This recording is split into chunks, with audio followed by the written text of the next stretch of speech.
Abrimos, señoras y señores, la mesa de En Perspectiva correspondiente a este miércoles 10 de agosto de 2016. Saludamos a Teresa Herrera, buen día. Buen día. Rafael Porsekansky, ¿cómo te va? Buenos días para todos. Gerardo Caetano. Buenos días para todos. ¿Qué estabas buscando en el bolsillo? Te agarré infraganti. Estaba tratando ver si el celular estaba cerrado. Ah, medida muy astuta. Y por último el saludo para Guillermo Fossati. Buen día para todos. ¿Todo bien? Todo bien. Pasamos al primer tema de nuestra agenda de hoy. El artículo de la rendición de cuentas que elimina a las universidades privadas del sistema de donaciones de empresas con beneficios tributarios sigue generando debate en la interna del Frente Amplio luego de que se lo votara en la Cámara de Diputados. Esta semana el senador del MPP, Ernesto Agassi, dijo que cuando empiece la discusión en la Cámara Alta propondrá a la bancada del oficialismo que se quite el beneficio no solo a las universidades privadas, sino también a los colegios, las escuelas y toda institución privada. Los senadores del Frente Liber Seregni se oponen a esa idea. Por ejemplo, Daniela Paisé de Asamblea Uruguay dijo que su sector no quiere borrar de un plumazo un instrumento que fue potenciado por el primer gobierno del Frente Amplio en la reforma tributaria. El senador del Nuevo Espacio, Rafael Michelini, por su lado, propuso enviar el tema a una comisión para que sea estudiado por separado y con más detenimiento. ¿Cómo están siguiendo este asunto? Sé que varios de ustedes querían tratarlo. Empieza Teresa. Sí, yo ya hacía varios días que quería tratarlo. Bueno, primero me pregunto si van a eliminar, quiere el señor Agassi eliminar, ¿qué va a eliminar el jubilar? Digo, todos esos liceos que están en zonas de deprivación socioeconómica y que están haciendo una tarea tan importante. No sé si quiere eliminarlos, lo que sí quiere es sacarlos de la lista. Sacarlos de la lista, sí. De las instituciones que pueden recibir claro, donaciones con este sistema. Pero eso es darles un golpe en la nuca, digo, sin duda alguna. Muchos de ellos han nacido por iniciativa de las propias empresas, o sea que en realmente realidad no tendría... Fue más lejos que eso, ¿no? Sí, bueno, hablando de las exoneraciones patronales también a todos los colegios. A todos los colegios, exactamente. Fue más lejos de eso. Entonces yo me pregunto... Exoneraciones de aportes patronales a la seguridad social. Sí, sí. Preguntándome, no me pregunto, en realidad, ¿por qué no se preocupa de las exoneraciones de las zonas francas, de las exoneraciones de las grandes empresas? Que realmente eso sí son volúmenes de dinero importantes. Yo siento que esta discusión, desde que se empezó con el tema de las universidades privadas, con la cual estoy en total desacuerdo además porque creo que genera una dinámica que haya universidades privadas, el dinero que reciben es una niñería al lado de lo que es el presupuesto nacional, me parece que es una cortina de humo para no discutir cosas mucho más importantes, como esta que yo estoy diciendo recién. ¿Qué pasa con las exoneraciones de las empresas grandes? ¿Qué pasa con el presupuesto en general? ¿Qué pasa con el gasto del Estado? Etcétera, etcétera. ¿Qué dice Gerardo? ¿Vas tú ahora? Bueno, sí, totalmente de acuerdo. Totalmente de acuerdo. ¿Con quién? Con Teresa. Mi querida Teresa. En primer lugar, por lo siguiente. Yo creo realmente que ha llegado el momento de estudiar las exoneraciones fiscales, que tenemos un sistema tributario muy regresivo y que buena parte uno ve los números de lo que no le gusta al Ministerio de Economía llamar renuncia fiscal, pero que es una renuncia fiscal, son montos gigantescos.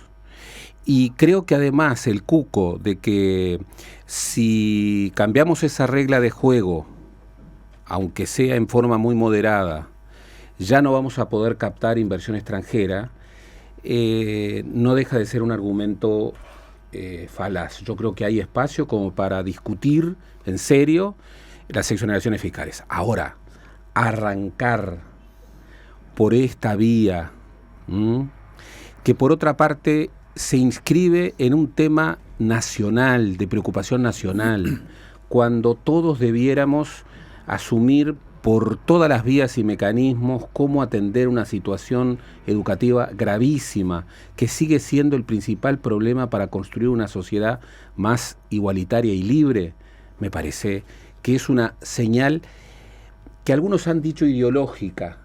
Programática fue el término que utilizó el sector IR, que encabeza Macarena Gelman, cuando presentó esta propuesta, porque vino de allí el tratamiento en la Cámara de Diputados. Yo lamento realmente incluso el origen, porque tengo de la gente del IR una visión mucho más positiva. Seguimos, Guillermo. Sí, agregando, en realidad esta levantada de apuesta por el cual ya sale de las universidades privadas y va a todos los colegios privados, uno se pregunta, en primer lugar, está implícito que no ven ningún valor agregado en la oferta privada. Porque si ven un valor agregado, lejos de desestimularla, se puede considerar que carece de sentido quitar determinado tipo de apoyos. Por otra parte, por ejemplo, Michelini, cuando plantea llevarlo a una comisión para analizarlo, en realidad él lo hace para salir del paso y que no esté en El viejo truco. Sí, el viejo truco para salir del paso y sacarlo del medio de la rendición. Pase a comisión. Resolver este tema, pase a comisión. Pero conceptualmente tiene un sentido en cuanto que efectivamente estudiar el tema a fondo, como bien decías tú recién, cabe, tiene sentido mirarlo y estudiarlo el tema. Ahora, de allí a apresuradamente salir con esto y levantar la apuesta de esta manera, decir vamos a quitar todo esto, me parece que entre otras cosas hay tantas cosas que no han considerado, que son los efectos secundarios que se instalan a punto de partida de una decisión que se toma. Es como que se lanzan ideas de manera muy atropellada. Por ejemplo, ¿qué harían en el marco de los colegios privados con todo lo... porque al final el traslado se le va a llevar a la matrícula. Entonces va a terminar saliendo más caro los colegios, por lo cual van a tener corrimientos de alumnados que van a ir al sistema público. Tenemos una educación que hace agua y que es muy crítica a su realidad desde múltiples puntos de vista. No ver ese panorama.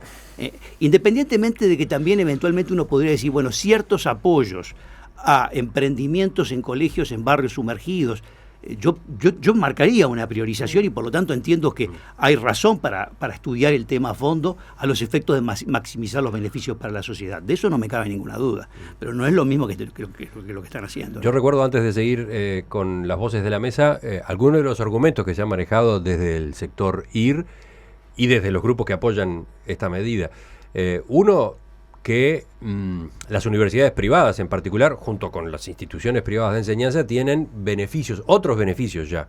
Se marca la exoneración de aportes patronales a la seguridad social que, destacan, la Universidad de la República en cambio no tiene. Y ahí tienen razón, Segundo, el hecho de que en este sistema de donaciones, la empresa que dona, de cada 100 pesos que pone en una institución, puede llegar a descontar 82 de su declaración de impuestos.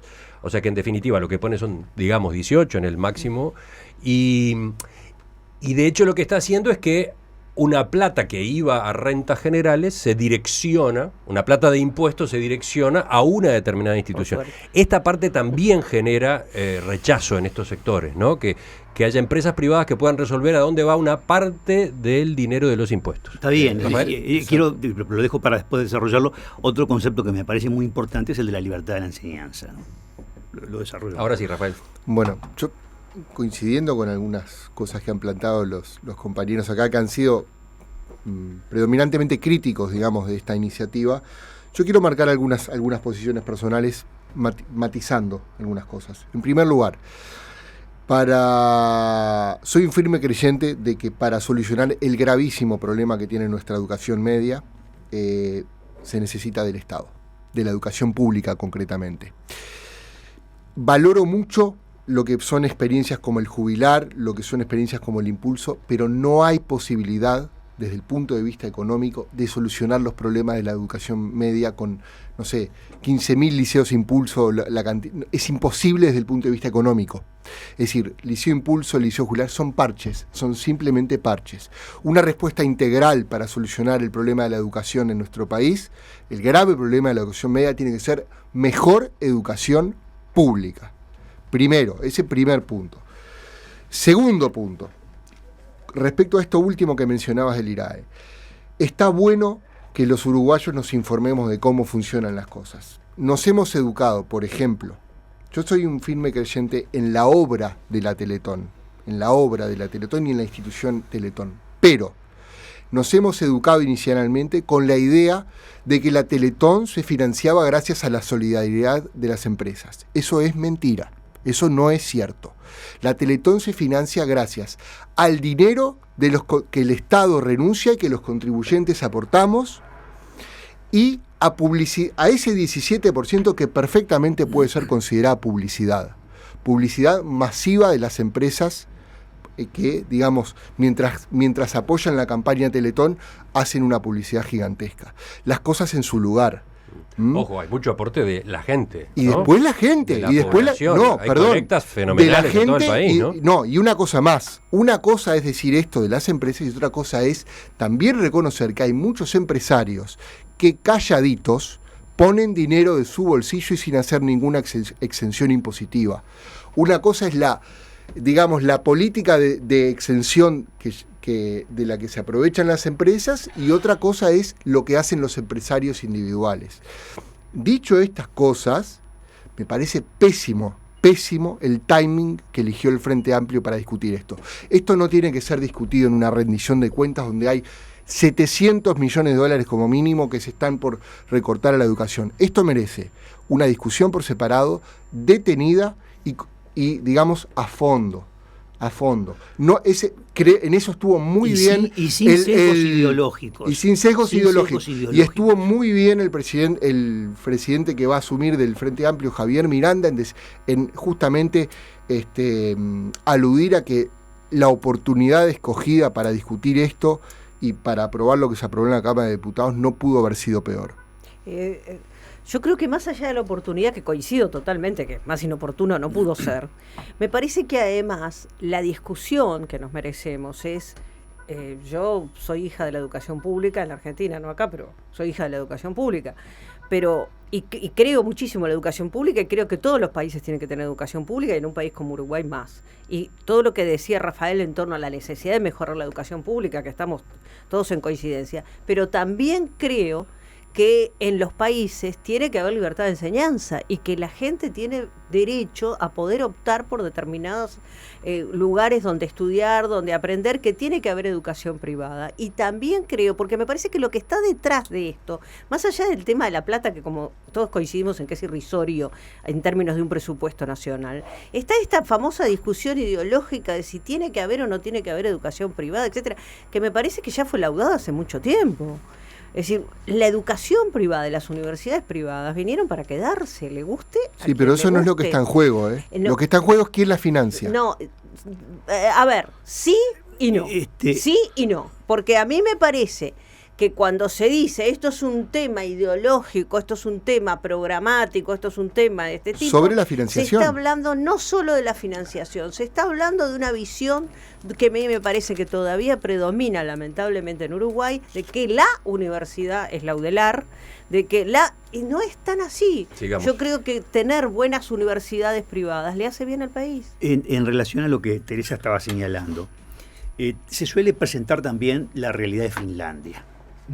Un país que prácticamente no tiene educación privada. Es el sistema público. Y entonces uno puede, en un sistema público, y me refiero a toda la línea de la educación inicial, primaria y educación media, uno puede decir, bueno, ¿es que ahí hubo coartación de una elección? No, eventualmente si la dinámica de los hechos hace que la gente libremente elige porque se siente con satisfacción por el sistema de educación pública que está instalado, que ese es el ideal al cual uno puede aspirar, mejorar significativamente la educación pública, de eso no cabe ninguna duda y coincidimos todos. Pero eso no surge por decreto, no hay una imposición, surge porque la realidad de los hechos hace que tenés un sistema de prestación de educación pública de alta calidad. Entonces, quedarse con el titular diciendo en Finlandia no hay prácticamente oferta privada, es casi toda pública, es no ver todo lo que esté detrás. Nosotros estamos tan lejos en el marco de lo que es la prestación de nuestro servicio de educación pública como para poder eventualmente pensar de esa manera, que tenemos que hacer primeramente todos los recorridos de grandes transformaciones que se tienen que hacer para tener una oferta de calidad en la educación pública. Gerardo. Sí, yo coincido con tus matices, Rafael. En primer lugar, creo que, por ejemplo, la persistencia de los aportes patronales al BPS en la Universidad de la República es una discriminación inaceptable que debiera terminar. Estoy de acuerdo. También hay quienes dicen, está bien, pero es un tema de caja, ¿no? El Estado recibe por un lado y saca por recibe otro. por un ¿no? lado y saca por el pero otro. ¿quién ¿Quién le paga a la universidad los aportes Bárbaro. patronales? Rentas generales. Y la universidad después lo paga el BPS, ¿no? Pero luego, cuando vemos al Estado cómo reparte los recursos y vemos en un momento de ajuste fiscal por dónde se elige, bueno, qué curioso, se elige por la Universidad de la República, entre otros, pero se elige por ahí. Lo que creo es profundamente inoportuno, en un momento en donde todos coincidimos en que la educación es el gran espacio para construir igualdad, para construir solidaridad, cortar por allí, y cortar por allí no por un tema económico, porque ya hemos visto los montos de los que estamos hablando, es casi una señal. Pero ahora cuando ampliaron la jugada a todo el sistema, yo leí por todavía allí, no lo hicieron. Yo leí por allí es un anuncio. Que es la un recaudación hablaban de un equivalente del 6%. Se le puede reiterar a la audiencia que lo que fue por exenciones de las empresas en este régimen de donaciones, todas las instituciones sumadas en 2015, 11 millones de dólares. 11 millones para una persona es mucho, pero para las arcas del Estado es nulo. Y en el marco del gasto de la educación en general, nada. Pero además, es una señal en una puja ideológica interna. Uno tiene esa sensación y en verdad se elige mal el espacio, entre otras cosas porque claro que el tema de las exoneraciones fiscales y el tema de la renuncia fiscal que hace el Estado para promover inversiones es un tema que hay que rediscutir. Sí, señor. Porque la ley de inversiones del 85 era una ley absolutamente imprescindible. El Uruguay tenía una tasa de inversión paupérrima sin la cual no podía desarrollarse.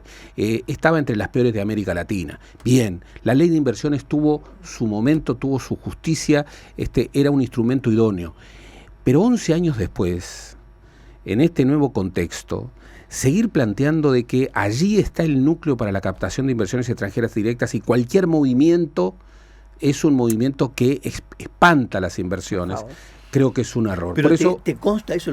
¿Tenés certeza porque en realidad cuando uno, en un mundo globalizado, cuando los países, que las empresas libremente se pueden mover en el mundo donde se quieran instalar, y que buscan determinado tipo de beneficios, es decir, si tienen demasiadas presiones sindicales, si tienen ciertas exoneraciones tributarias y demás.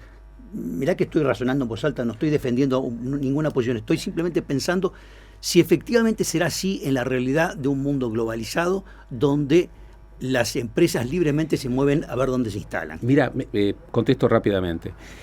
He estudiado mucho el tema de, por ejemplo, las leyes de fundaciones, las leyes de aportes a la cultura, las leyes de exoneraciones fiscales con promoción a la educación. Y te digo, por ejemplo, que el 82% es altísimo. Es altísimo. Sí. Y que no se compadece con la realidad internacional. El 82%... Estás refiriéndote a la proporción de una donación que la empresa puede descontar de su impuesto. Claro, es altísimo. A nivel internacional es altísimo. Es altísimo.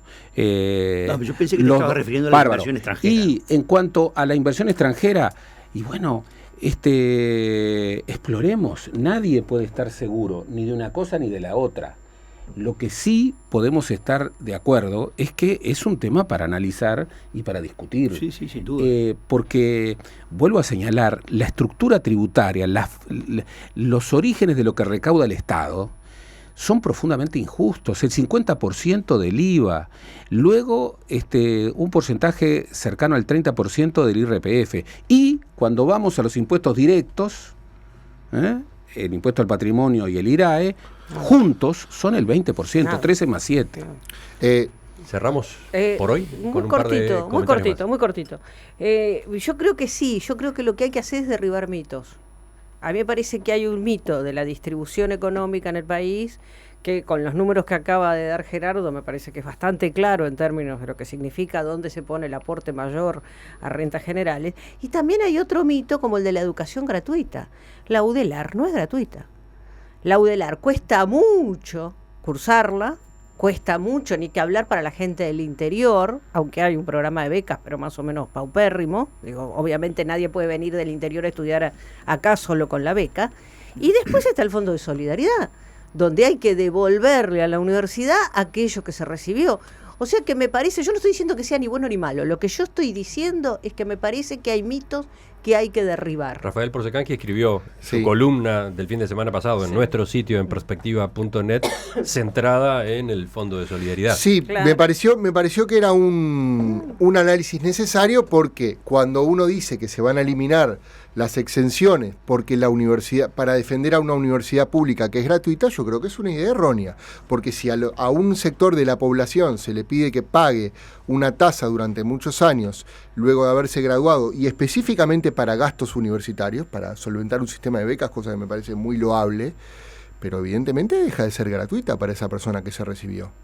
Y uno, a partir de ahí se puede hacer un montón de preguntas, ¿verdad? O sea, no voy a repetir la lógica del artículo, pero por ejemplo, ¿por qué un estudiante avanzado que abandona que abandonó antes de la tesis e hizo extensivísimo uso de la Universidad de la República no tiene que pagar un centavo, pero una persona que se graduó sí, y de pronto la persona que fue estudiante avanzado gana mucho más que la otra persona, que la persona que sí se graduó? No, se dan unas situaciones de inequidad, a mi gusto, muy amplias. Y otras de las situaciones de inequidad son las que hacía alusión Gerardo, y tiene que ver ya más sobre el gran tema de las exoneraciones impositivas en general.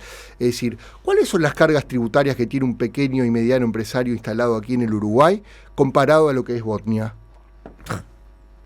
¿Cuáles son las cargas? ¿Es eso una situación de justicia distributiva? O sea, ¿vamos a resignar todo en pos de atraer capital extranjero? Digo, en esas cosas yo tengo discrepancias, pero tengo algunas líneas de coincidencia importantes con Oenir Sartú, tertuliano. Yo te diría, por un punto, si el diferencial por el cual eligen instalarse en el Uruguay, Botnia, por ejemplo, es el tiempo de crecimiento de los eucaliptus, por ejemplo, y entonces eso nos da a nosotros un valor con respecto a otros países. En realidad, darles un agregado de exoneraciones tributarias y demás, ¿sí? Porque si tú pensás concretamente que es la única manera de captar algo y que puede tener una repercusión de beneficio, bien, pero si el diferencial fuerte, que aparentemente así es que el tiempo de crecimiento de los árboles acá es de ventaja, bueno, la ventaja ya la estás dando con eso, ¿no? Pero además hay otros. Yo, por motivos de trabajo, he tenido que conversar con empresarios extranjeros. Y siempre me han señalado que el tema de las exoneraciones fiscales es uno más dentro de otras variables que son las que fundamentan su radicación en el Uruguay. La garantía del sistema judicial, por ejemplo, la garantía jurídica, la estabilidad política. Claro. Entonces, yo no digo sacar. Yo lo que digo es rediscutir, revisar y no empezar por la educación. Muy bien. Claro.